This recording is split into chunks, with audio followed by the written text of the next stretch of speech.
کہ عدت کے دوران ان کی رہائش کا انتظام بھی شوہر کے ذمے ہے۔ جب شریعت نے متعلقہ عورتوں کی رہائش کا انتظام شوہر کے ذمے رکھا ہے تو حسب استطاعت بیوی کی مناسب رہائش کی ذمہ داری بدرجہ اول شوہر کے ذمے ہوگی۔ اس میں کوئی شک نہیں کہ گھر کے نظام کو چلانے کی ذمہ داری مرد کے ذمے رکھی گئی ہے، جیسا کہ قرآن کریم میں مرد کے لیے قوام کا لفظ استعمال کیا گیا ہے، یعنی مرد عورتوں پر نگہبان اور منتظم ہے۔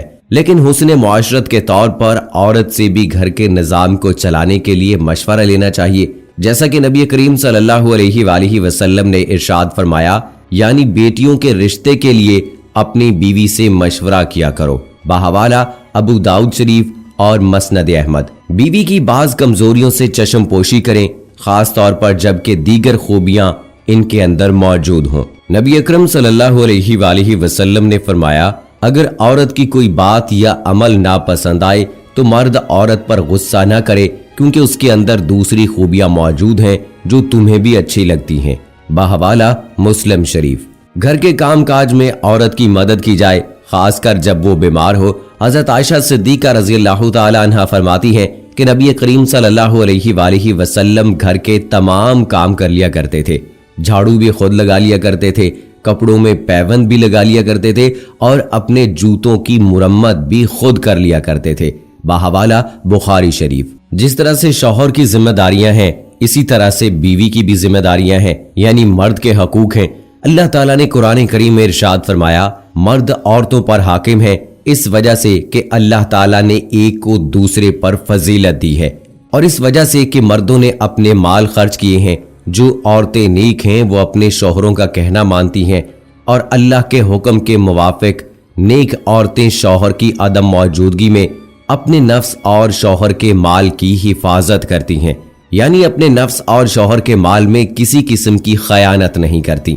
بحوالہ سورہ نساء۔ اس آیت میں اللہ تعالیٰ نے مرد کو عورت پر فوقیت و فضیلت دینے کی دو وجہیں ذکر فرمائی ہیں۔ مرد اور عورت اور ساری کائنات کو پیدا کرنے والے اللہ تبارک و تعالیٰ نے مرد کو عورت پر فضیلت دی ہے۔ مرد اپنے اور بیوی بچوں کے تمام اخراجات برداشت کر سکتا ہے۔ اسی طرح دوسری آیت میں اللہ تبارک و تعالیٰ نے فرمایا، مردوں کو عورتوں پر فضیلت حاصل ہے۔ بحوالہ سورہ بقرہ۔ رسول اللہ صلی اللہ علیہ وآلہ وسلم نے ارشاد فرمایا، اگر عورت نے خاص طور پر 5 نمازوں کی پابندی کی، ماہ رمضان کے روزے اہتمام سے رکھے، اپنی شرمگاہ کی حفاظت کی اور اپنے شوہر کی اطاعت کی، تو گویا وہ جنت میں داخل ہو گئی۔ بحوالہ مسند احمد۔ بیوی شوہر کی اجازت کے بغیر نفلی روزہ نہ رکھے۔ حضرت ابو ہریرہ رضی اللہ تعالیٰ عنہ روایت کرتے ہیں کہ حضور اکرم صلی اللہ علیہ وآلہ وسلم نے ارشاد فرمایا، کسی عورت کے لیے حلال نہیں کہ وہ اپنے شوہر کی موجودگی میں روزے رکھے مگر شوہر کی اجازت سے، یعنی کسی عورت کے لیے نفلی روزہ رکھنا شوہر کی اجازت کے بغیر حلال نہیں ہے، کیونکہ اللہ تعالیٰ نے عورت اور مرد کو ایک دوسرے کے جسمانی سکون کا ذریعہ فرمایا ہے، اور اسی طرح سے عورتوں کو اس بات کی تلقین کی ہے کہ وہ اپنے شوہروں کی ذمہ داریاں پوری کریں، کیونکہ اگر آپ اپنے شوہر کی اجازت کے بغیر نفلی روزہ رکھیں گی اور آپ کے شوہر آپ کی طرف جسمانی سکون کے لیے راغب ہوتا ہے تو ایسی صورت میں یہ ممکن نہ ہو سکے گا، تو اسی لیے نفلی روزہ بغیر شوہر کی اجازت کے جائز نہیں ہے، کیونکہ شوہر کی فرما برداری کے حوالے سے یہ کہا گیا ہے کہ اگر شوہر تم کو بلائے تو تم چلی جاؤ، حتیٰ کہ تندور میں روٹی کیوں نہ جل جائے۔ اور اسی طرح ایک اور دوسری جگہ پر فرمایا کہ اونٹ پر سوار ہوتے ہوئے بھی اگر آپ کا شوہر آپ کو کہے تو آپ انکار نہیں کر سکتی، حتیٰ کہ اونٹ کے بیٹھنے کا بھی۔ اور دوستو، جہاں تک بات ہے رمضان المبارک میں بیوی اور شوہر کے پاس جانے کا، تو اس بات کی دوران روزہ اجازت نہیں ہے۔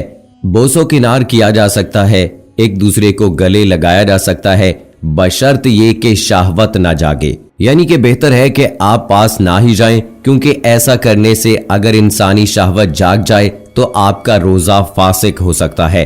دوستو، ویڈیو کے آخر میں میری تمام خواتین اور مرد حضرات سے یہ گزارش ہے کہ ایک دوسرے کے حقوق کا خیال رکھیں، کیونکہ اگر خواتین اپنے شوہروں کی فرما برداری نہیں کریں گی تو دین اسلام کی روح سے وہ بڑے گناہ کی مرتکب ہوں گی، اور مرد حضرات پر ان کے حقوق ادا کرنا بھی پھر ضروری نہیں ہوں گے۔ اور اسی طرح سے مرد حضرات کے لیے ہے کہ وہ خواتین کے حقوق کی مکمل پاسداری کریں، کیونکہ دین اسلام کی روح سے اگر مرد حضرات نے اپنے فرائض ادا نہ کیے تو نہ صرف اس دنیا میں ذلیل و رسوا بلکہ آخرت میں بھی ناکامی کا سامنا ہوگا۔ تو دوستو آخر میں اللہ تعالیٰ سے دعا ہے کہ اللہ ہمیں ایک دوسرے کے حقوق کا خیال رکھنے کی توفیق عطا فرمائے، آمین ثم آمین۔ دوستو کمنٹ باکس میں آمین لکھ کر آپ بھی ہماری دعا کا حصہ بن جائیے، اور اگلی ویڈیو تک مجھے اجازت دیجیے۔